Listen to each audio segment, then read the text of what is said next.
आज हम बात करेंगे कि कब्ज़ की क्या वजह होती है और आप कब्ज़ को ठीक कैसे कर सकते हैं। इसकी वजूहात में सबसे पहले नंबर पे तो अगर आपकी खुराक के अंदर फाइबर्स की कमी है। फाइबर्स क्या होते हैं? ऐसी चीज़ें होती हैं जो हज़म नहीं होती, लेकिन बहुत सारे उसके बेनिफिशियल एस्पेक्ट्स होते हैं। एक तो कब्ज़ नहीं होने देते क्योंकि वो पहाने के साथ मिक्स होके उसको आसानी से वो गुजर जाता है आराम से आपके निज़ाम इंतज़ाम से।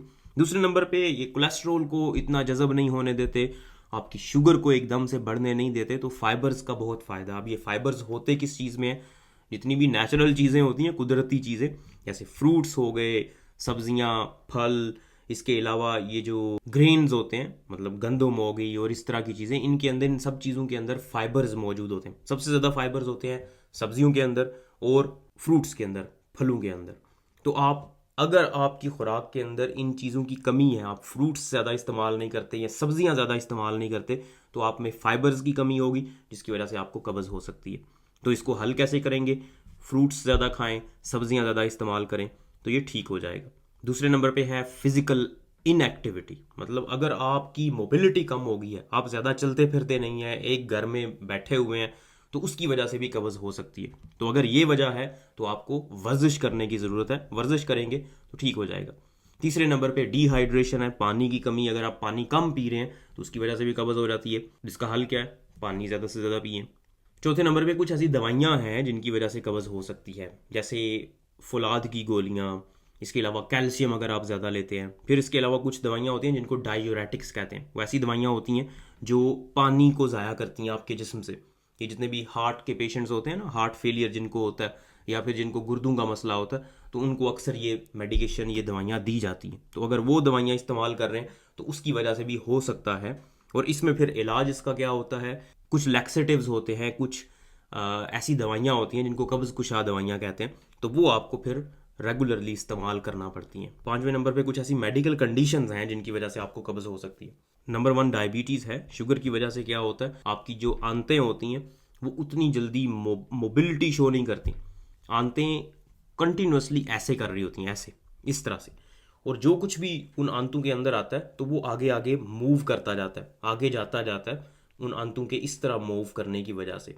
अब डायबिटीज़ के जो पेशेंट होते हैं, शुगर के जो मरीज़ होते हैं, उनमें ये वाली मूवमेंट, इसको पेरिस्टालिसिस कहते हैं, ये कम हो जाती है, जिसकी वजह से फिर आसानी से बहाना पास नहीं होता, कब्ज़ हो जाती है। इसका हल क्या है? डायबिटीज़ को कंट्रोल करो, शुगर को कंट्रोल करो, और फिर लैक्सेटिव्स, कब्ज़ कुशा दवाइयाँ इस्तेमाल करो। अब इसके कुछ और सोल्यूशंस भी हैं। नंबर वन, फ्रूट्स और वेजिटेबल्स के इस्तेमाल के अलावा आप इसबगोल का छिलका इस्तेमाल कर सकते हैं, जो कि कब्ज़ कुशा के तौर पे काम करता है। ये इसबगोल का छिलका, बेसिकली फाइबर्स होते हैं इसके अंदर। तो ये फाइबर्स क्या करते हैं? आपके पखाने को नरम कर देते हैं, जिसकी वजह से आपकी कब्ज़ ठीक हो जाती है। फिर उसके बाद प्रोबायोटिक्स का इस्तेमाल, मतलब ऐसी चीज़ें जिनके अंदर कुछ माइक्रो ऑर्गेनिजम्स हैं, कुछ बैक्टीरिया मौजूद हैं जो आपकी सेहत के लिए ठीक होते हैं, जैसे दही हो गया, इसी तरह की जो चीज़ें हैं, लस्सी हो गई। तो इनके अंदर ऐसे बैक्टीरिया, ऐसे माइक्रो ऑर्गेनिजम्स मौजूद होते हैं जो आपकी गट के लिए, आपकी आंतों के लिए सेहत बख्श होते हैं। तो अगर आप ये इस्तेमाल करेंगे तो उसकी वजह से भी आपकी कब्ज़ ठीक हो सकती है। इसके अलावा आप कुछ ऐसी चीज़ें इस्तेमाल कर सकते हैं जो आपकी गट की मोबिलिटी को बढ़ाती हैं, मोटिलिटी इंक्रीज़ करती हैं। मतलब गट आपकी, आपकी आंतें तेज़ी तेज़ी से मूव करती हैं। वो कौन सी चीज़ें हैं? चाय, कॉफ़ी, ये दोनों, इसके अंदर कैफ़ीन होती है। कैफ़ीन जो है वो स्टिमुलेंट होती है, वो स्टिमुलेट करती है और आपका जो है वो सिस्टम तेज़ हो जाता है और आपकी कब्ज़ ठीक हो सकती है उससे। फिर उसके बाद एक टर्म होती है प्रीबायोटिक्स। ये ऐसी चीज़ें होती हैं जो आपके आंतों के अंदर माइक्रो ऑर्गेनिजम्स को बढ़ाती हैं, वो माइक्रो ऑर्गेनिजम्स जो आपकी सेहत के लिए ठीक होते हैं। तो अगर आप वो चीज़ें इस्तेमाल करेंगे तो आपके पेट के अंदर माइक्रो ऑर्गेनिजम्स, जो अच्छे वाले माइक्रो ऑर्गेनिजम्स हैं, वो बनेंगे, और उनके बनने की वजह से आपकी कॉन्स्टिपेशन या आपका डायरिया दोनों ही ठीक हो जाएंगे।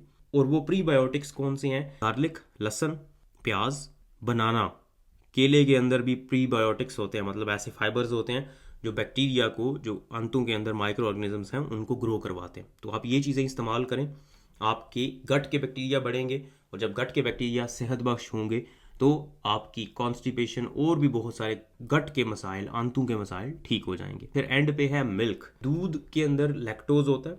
कुछ लोग, बल्कि बहुत सारे लोग, लैक्टोज इनटॉलरेंट होते हैं, मतलब लैक्टोज को वो हजम नहीं कर सकते। तो जब भी वो दूध पीते हैं तो उनको मसाइल हो सकते हैं, उनको कॉन्स्टिपेशन भी हो सकती है, कब्ज़ भी हो सकती है। तो इसलिए दूध को, जब भी आपको कब्ज़ हो तो दूध से अवॉइड करें, दूध का इस्तेमाल ना करें। उम्मीद है आपको ये वीडियो पसंद आई होगी। इस वीडियो को लाइक करें, इस चैनल को सब्सक्राइब करें ताकि इस तरह की मजीद इन्फॉर्मेटिव वीडियोज़ हम आप तक पहुँचाते रहें। शुक्रिया।